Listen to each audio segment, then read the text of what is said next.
The cyclical nature of women. My brother in Christ, it's not about that.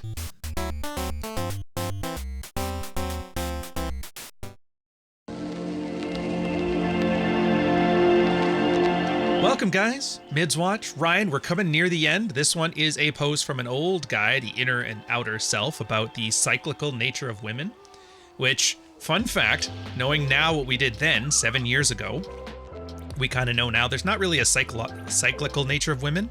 We talk about in Practical Female Psychology for the Practical Man, girls with high self-esteem, high libido, low self-esteem, low libido. Nice little cross-section. It turns out a lot of this stuff has nothing to do with the woman. It has to do with about a guy and his boundaries. So if you've read the book, you've probably already seen my stuff about boundary enforcement. So I'm just going to get straight into it. First off, I'm going to read through his field report, then hit up Jack Ten of Hearts with his breakdown, and then some very standard red pill stuff that we had talked about afterwards and some closing thoughts. So, on the cyclical nature of women.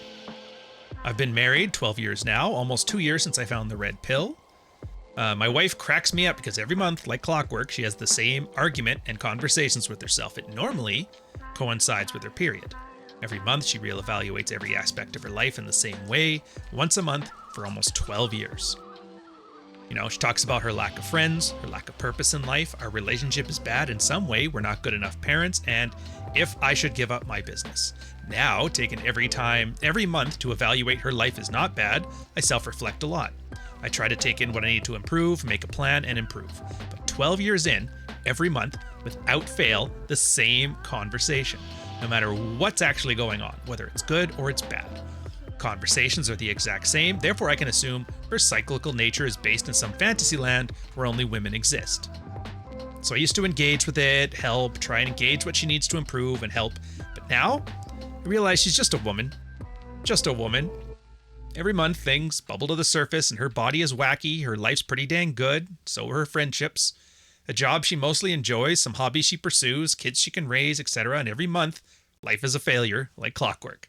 After a few days of this, she snaps out of it and she's fine. I have tried a million different things, from engaging her in like what you would think of as blue pill engagement stuff, now just kind of poking fun at her and letting her talk, wait it out.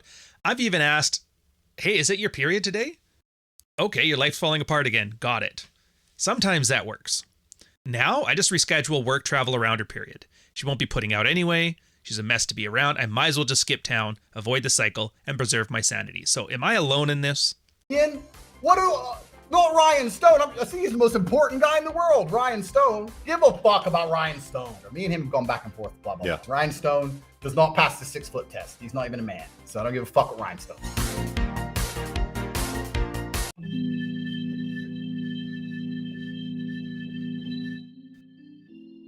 Next up is Jack.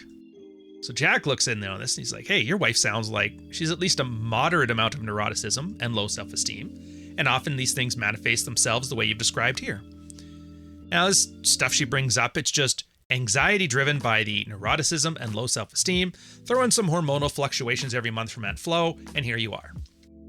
So these women end up in relationships with men who have codependent traits, nice guy traits. Like I'd say it describes about 80% of the men pre-red pill on the married red pill because our eagerness to please placates that anxiety. So you act emotionally supportive, reassuring, which essentially allows her to outsource that anxiety to you instead of internally worrying about whether she looks fat in a dress. She can externally ask, do I look fat in that dress? And be confident, even subconsciously, that she'll get a torrent of reassurance on how they do not, in fact, look fat in that dress. Unfortunately, it's not good for either of you. A wife like this essentially becomes a comfort addict, and this comfort support is like methadone. So your wife never actually learns to deal with her anxiety or to build a constructive mentality that aligns with it, that she actually has a lot of reasons not to be neurotic and have high self-esteem, and the drug you're giving her, which is unconditional emotional support even to the detriment of your boundaries, eventually loses potency over time, and this happens since your support is unconditional and it ends up being taken for granted. Just like a mother reassuring a child. Don't worry about what the other kids say. I think you're great. Yeah, well, you're my mom. I'm already taking that for granted, bitch. So eventually, your wife begins to resent you for this cycle, just like you would get annoyed at your mom for saying, I think you're great, actually not helping you at all. And And you can view a lot of what the married red pill has is essentially telling you to stop the behavior that enables this cycle, because the only real solutions for people like your wife are constructive cognitive development, that her feelings of low self-esteem are irrational, and it's her neuroticism that feeds those feelings. The most direct solution is some sort of individual CBT therapy, but that's definitely not a solution. Is your unconditional emotional support, which essentially acts like an endless feeding bag for that hamster. Her hamster will feed on it until it gets pissed at you for making it fat. You inconsiderate jerk, how could you dare be so emotionally supportive? So once you drop the pretense, your unconditional support was doing any sort of good for her, you can expect your wife not to be thrilled about it. Now, how that manifests will be different for everybody. The reason I say go slow and stop doing adversarial things is because the moment you're looking for your wife is essentially owning horse shit, or at least stop expecting you to own her shit for her and then getting pissed off anyway. So there's going to be a moment of catharsis, but acting adversarial towards your wife fueled with your own resentment and cynicism towards women from other red-pilled content, which will just delay the catharsis. Sure, you can rip the comfort methadone needle out of her arm and smack her upside the head with the IV bag, but it'll probably be smoother if you just dial it down over time. Your goal is to evolve your support into comfort morphine, used selectively for moments of acute pain and anxiety that she used to overcome herself before seeking your help. Now, the issue for the guy is this. He may be willing to selectively provide comfort, but his wife just seems intent to trash around in her bed, yelling, "Where the hell are the real opiates?"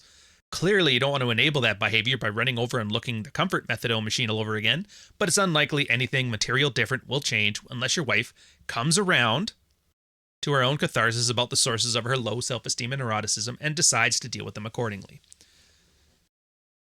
Now, having said that, here's some red pill thoughts. Absolutely right.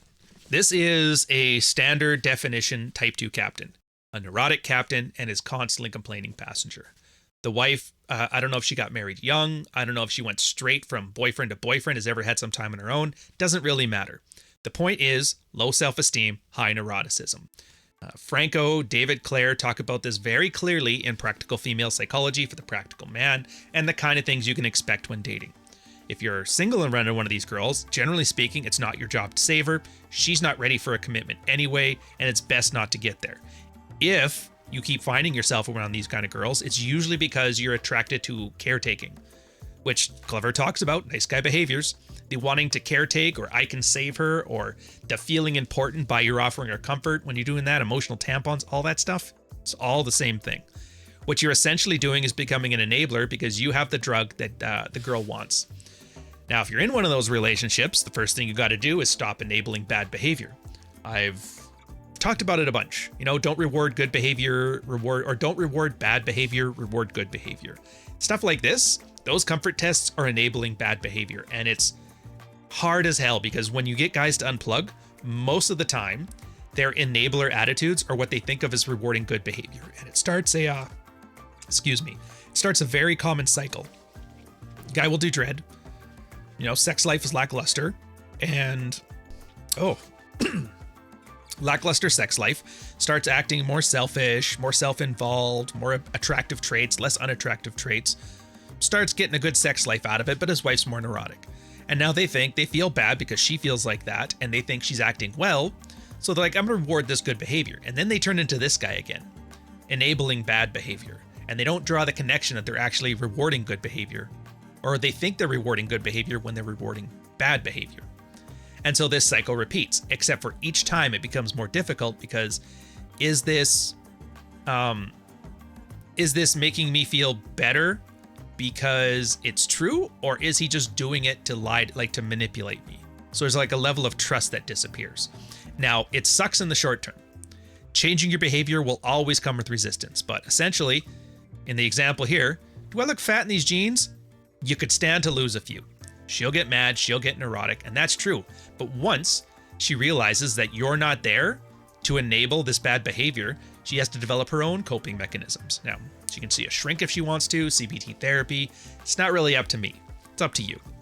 Or she can just decide, let me see what I can do on this own. Sometimes girls have just never had to cope with their own emotions before, and so making her stand up for herself, put on her big girl panties, can be what it takes. I don't know.